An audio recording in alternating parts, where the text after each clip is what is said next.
Hi, everybody. Welcome to the virtual museum. My name is Laurel Foster, and today I'll be taking you on a tour, a virtual tour of two of my favorite pieces in the museum. As a mechanical engineering student, I'm fascinated by the way things are made and how things take up space. So naturally, I'm drawn to sculpture. In this tour, I want to focus on looking at art in such a way that we create space in our minds for observing art, because with sculpture, the negative and positive spaces are equally important components of the object, and you just cannot capture these spatial effects in a photograph. So as I'm talking, feel free to populate the chat with questions as they come up, and I will take breaks between sections of my talk to do my best to answer them, as well as leaving time for questions at the end. I'll talk for about 20 minutes, hopefully, and leave the rest of the time for questions. So, like I said, I'll be talking to you about two of my favorite pieces. So let's first consider a sculpture that is a style that's probably familiar to you, but created through a process that's not always super well understood. I want you to be able to think about art as it is in conversation with you as the viewer. So this maybe takes a different tack from studying art and the artist in like its pure form, but it's closer to what I hope you might achieve going to an actual museum in person. In the case of Rodin, I want you to have knowledge of the process that he used to create his works, which will allow you to understand more deeply the notions of space that come with the piece. Rodin thought about positive and negative spaces when creating his work, as the process of lost wax casting, which is the process he used, requires. Here are some of the images that I took of the thinker while observing it in the museum, and I'll give you just a minute to take in the sculpture and some of the details about it and where it is in the Cantor.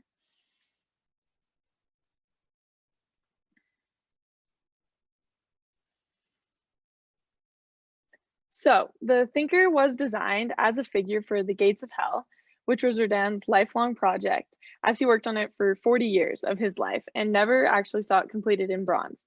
This is the Gates of Hell that we have on view in the Stanford Sculpture Garden outside of the museum.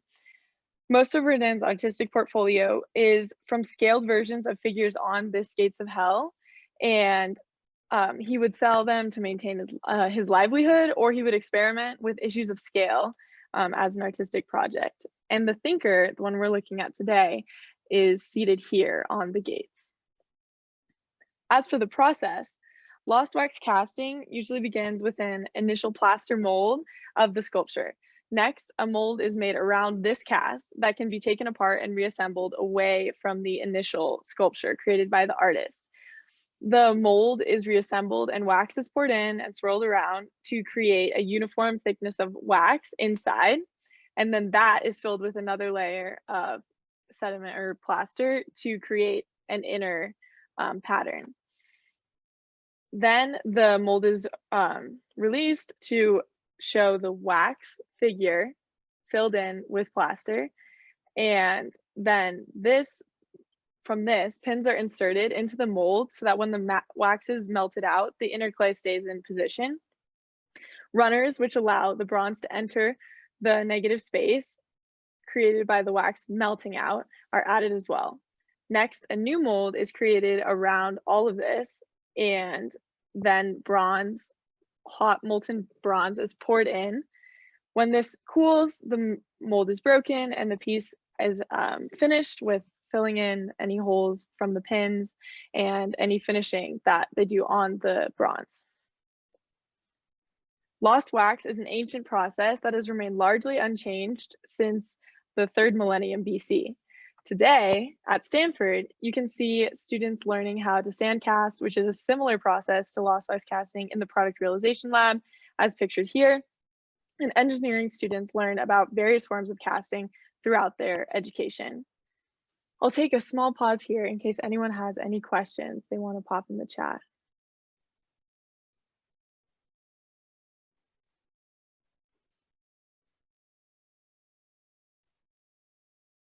Okay, so there's a question about the material Rodin used to mold his initial design. It was usually, I believe, plaster or clay, and I'm not entirely sure what type of wax is used.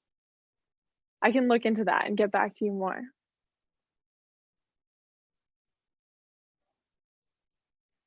Someone is asking if I have a favorite PRL class that I took. So I've taken ME 102 and ME 103, and I'll talk a little bit about my experience in ME 103 last quarter because that kind of touches a little bit into how I'm thinking about the two pieces that I'm talking about today. So that's a pretty good segue into my next piece, which is called Untitled by Ruthesawa. So the second piece I'm covering today is this Tidewire sculpture by Ruthesawa. And again, I'll give you just a minute to observe the details of the piece.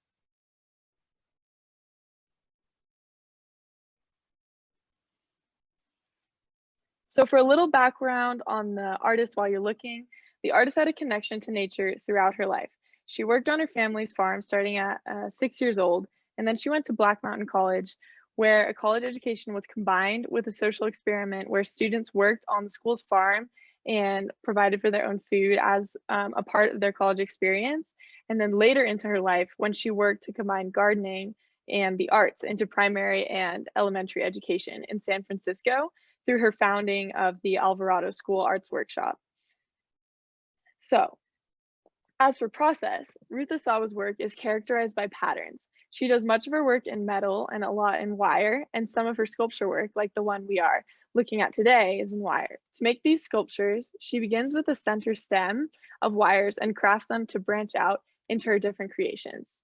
She also makes looped wire sculptures, and you can see the artist engaging in that process, which is very intricate here. As with Rodin's attention to positive and negative space in sculpture with the lost wax casting process, Asawa is similarly aware of the space her objects command. Both artists concerned with this positive negative aspect of their work stems from the processes they engage in. Rodin with his lost wax casting and the requirements of different molds and steps, and Asawa's with the light and mobile nature of her pieces, which are often suspended from the ceiling. While the thinker's presence lies mostly in the 6 foot, 1 ton of bronze, I think of Asawa's work as twofold, both as a sculpture and in a way as a drawing. She spoke about her Tidewire sculptures as follows. I started in 1962 when a friend of ours brought a desert plant from Death Valley and said, here's something for you to draw. I tried to draw it, but it was such a tangle that I had to construct it in wire in order to draw it.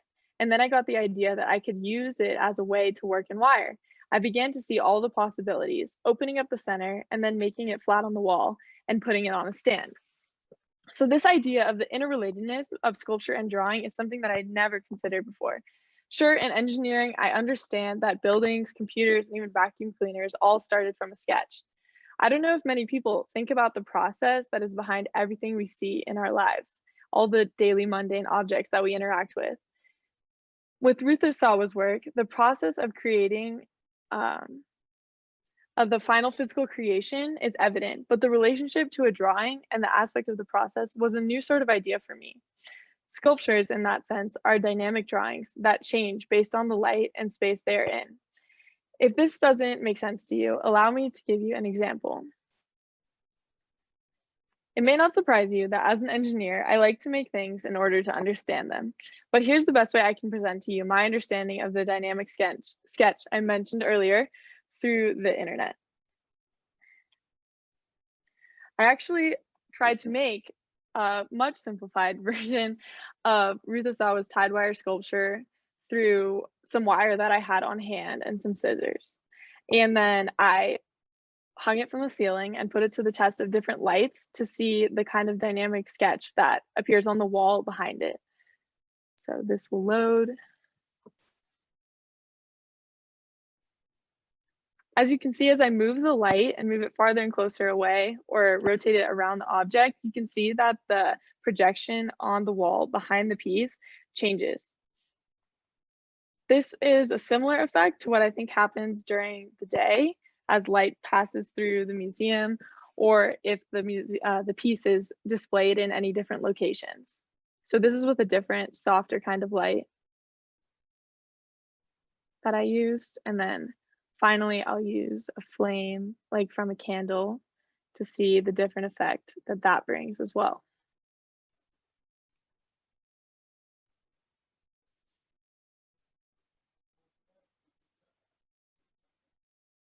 So this one being the softest of all. And I'm going to take another pause to look at some questions in the chat from now. She's working the wire with her bare hands. Is it malleable metal such as brass? I'm not entirely sure the particular kind of metal that the sculptor was using, but she does, for her looped wire sculpture, she's constructed special tools in order to create the loops, and to be able to transport them, you need to like very carefully loop them together. So I think that most of her work was created with her bare hands as a very intricate, involved process. Yes, okay. So both of the sculptures I showed you today are hollow, kind of, but one is made of thin wire and the other is bronze that weighs a ton. One of them can be replicated with the lost wax casting process, and one of them requires painstaking looping and twisting of wire in an unrepeatable process. So this idea of repeatable and one-off processes resembles the structure of one of the courses I took last quarter that I mentioned earlier, ME 103. In this class, we learned about different machining processes like sand casting that I discussed earlier. To bring it into perspective with a recognizable household object, consider a power outlet. Some processes are painstaking and require a great deal of work by an individual to create a single piece, like the casted metal backing that plugs into the wall with the wiring behind what you see as the cover on the right. In the case of the cover, this piece is created from a mold in a repeatable process. So as kind of a link to the two works that I've talked about today. To kind of wrap it up, neither the designer themselves nor the chosen process entirely decides the outcome of any given product. Rather, it is accomplished by some harmony of the two working together. By the artist's understanding of and flexibility with the needs of their process, an object is informed equally by the demands of the artist to create the work that we end up seeing and the process by which it comes to be.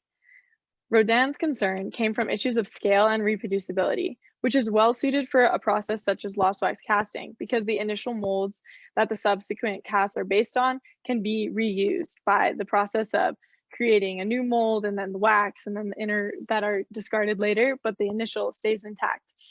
And a large body of Rodin's work comes from the different versions of his Gates of Hell, and he was very interested with scaling as a form of artistic expression and seeing how that changes the piece that he was working on, the subject matter. Asawa chose a process that allowed her to create pieces that were more organic and related to her connection to nature that continued throughout her life. Artists make conscious choices in the medium and methods they use to create their works. And today, I hope I was able to help you think about the processes behind the things with which you interact on a daily basis, and maybe just give you a new way to look at sculpture as well.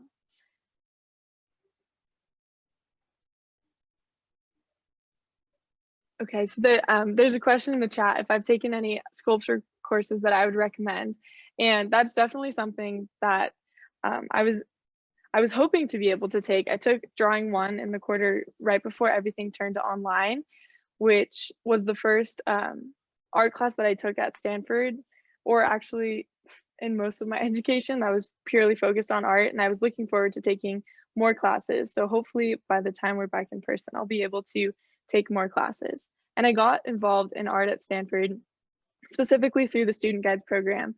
Art has always been a very important part of my life, and my grandma was a docent at the museums in San Francisco while I was growing up, and this opportunity came along and I just couldn't pass it up.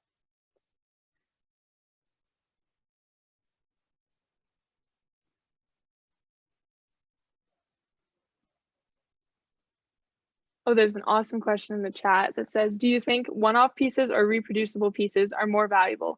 Does each have its own value? So this is a completely different tack that I have thought about in talking about these different pieces, because there's a whole, with Rodin's work and the way that lost wax casts are produced, there's a whole way to talk about the different levels of separation from the artist's hand. So the artist initially constructs the cast, and then a whole team at the foundries that pour the bronze and create the cast and do the whole process are like a different even world. And then most of the casts that we have at the museum are actually posthumous casts, which means they are authorized casts created after the artist has passed away by the initial foundry that has the original um, patterns or initial sculptures in clay or plaster. So I think that reproducibility and talking about that is a whole another conversation that is a very valuable way to think about this kind of thing.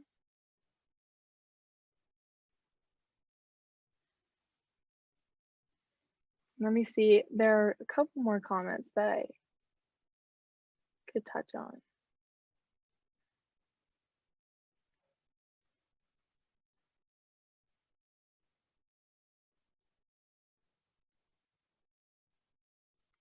So there's a comment, Rodin produces the negative in order to find the positive, whereas the other prides the positive to create the negative. Oh, that's a really great way to think about it. I think what Michael is trying to say is that in the process of lost wax casting, you create a negative space in which to fill the bronze and create the final sculpture. Whereas Asawa's work to create these neat projections and shadows and the way it exists in space, those are technically like, they don't really exist in space, they're just projections. And that's a really interesting way to think about the two works I talked about today. So there's a question if the thinker is solid bronze. So it is actually hollow, as most lost wax castings are, but it still does weigh a ton because it is a 6-foot tall sculpture and very heavy. But if you tapped it, which you can't, there is, it would be hollow. Can I show the changing light again? Yes.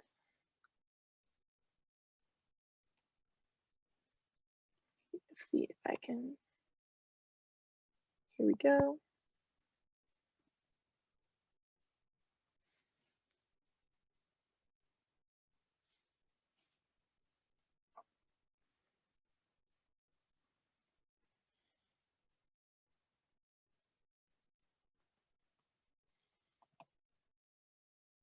There's a comment, Rodin used photography and lighting to produce multiple and different of the same sculpture. Yes, and we have also in our collection, we have many of the drawings that he did. He was fascinated with hands, so he has many sketches of hands as well as casts of them.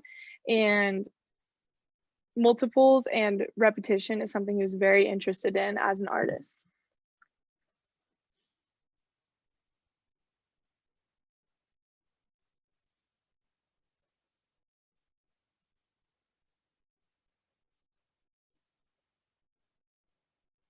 I'm seeing if there's any other comments that I missed.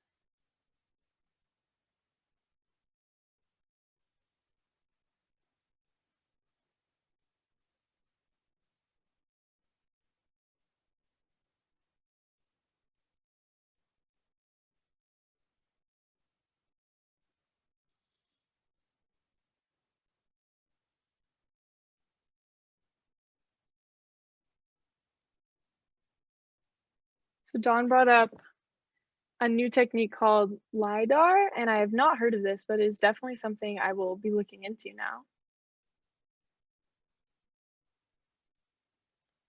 now. Dana asked how I hope to combine my engineering talents with my interest in art after I graduate. This is a great question. I've found art as to be it's been an excellent complement to my engineering education at Stanford because I feel like Stanford is one of few places where you can really dive deeply into the art world, which I've been able to do through the Student Guides program, as well as get a very complete, robust engineering education at the same time. So I think that incorporating art into engineering, and my art has been influenced by the engineering that I do, and I see like the whole world in a different way because of engineering. And this goes into the processes of sculpture, but also paintings that I see in the art world. So engineering education is something I hope to look into at some time in the future. And this is definitely will probably be my lifelong journey, is how I combine my engineering talents with my interest in art.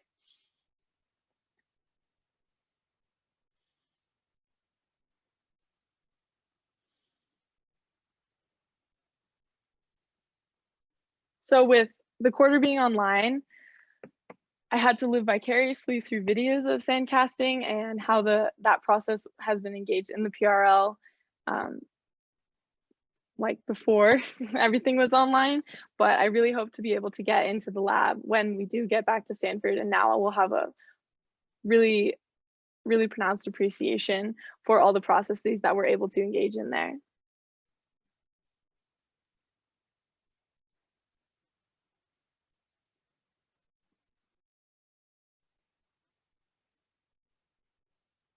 Awesome.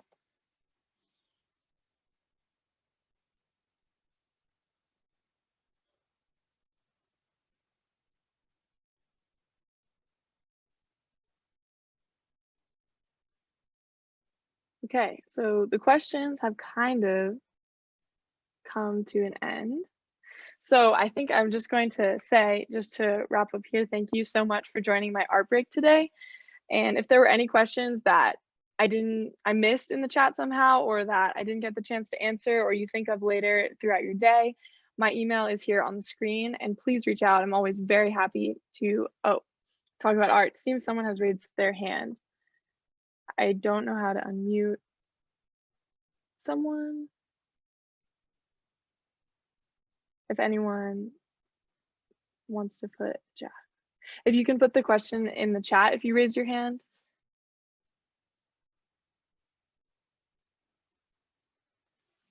And I'll keep an eye out. Otherwise, please, happy holidays to everyone, and be on the lookout for more art breaks like this in the new year when it comes around.